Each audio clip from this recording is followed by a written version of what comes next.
అడవికి అంచున ఉన్న దేవరపల్లి గ్రామం సూర్యాస్తమయం తర్వాత ఎవ్వరూ బయటకురారు. కారణం ఒకటే, పాత పాఠశాల. 30 ఏళ్ల క్రితం అక్కడ జరిగిన అగ్నిప్రమాదంలో ఒక టీచర్, 5గురు పిల్లలూ చనిపోయారు. అప్పట్నుంచి ఆ భవనం తాళం వేసి ఉంది. కాని రాత్రివేళ వెలుగు కనిపిస్తుందని గ్రామస్థులు చెబుతారు.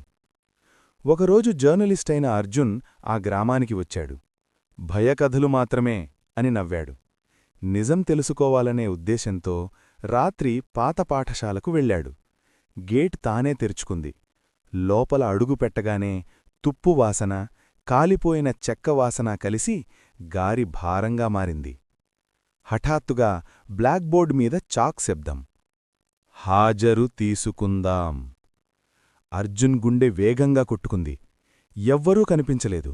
కాని బెంచుల మీద కాలిన చిన్న చేతుల ముద్రలు కనిపించాయి. ఒక్కసారిగా గంట మోగింది. అది స్కూల్ బెల్ కాదు, అంత్యక్రియల గంటలా ఉంది. తలుపు మూసుకుపోయింది. చీకట్లో పిల్లల నవ్వులు వినిపించాయి.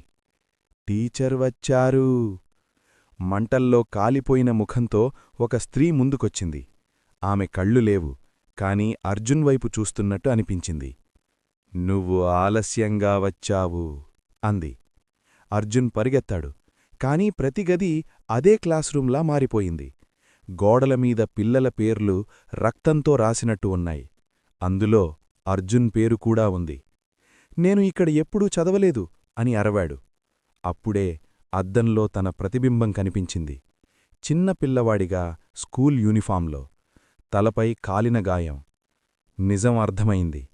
30 ఏళ్ల క్రితం ప్రమాదంలో చనిపోయిన 6వ పిల్లవాడు అతనే. తన జ్ఞాపకాలు బయట ప్రపంచంలో మిగిలిపోయాయి. టీచర్ అతని దగ్గరకు వచ్చి నెమ్మదిగా చెప్పింది, ఇప్పుడు క్లాస్ పూర్తయింది, ఇంటికి వెళ్దాం. ఉదయం గ్రామస్థులు పాత పాఠశాల దగ్గర అర్జున్ కెమెరా మాత్రమే కనుగొన్నారు. ఆ రోజునుంచి రాత్రి వెలుగుతో పాటు ఒక కొత్త పిల్లవాడి నవ్వు కూడా వినిపిస్తోంది. హాజరు జాబితాలో మరో పేరు చేరింది.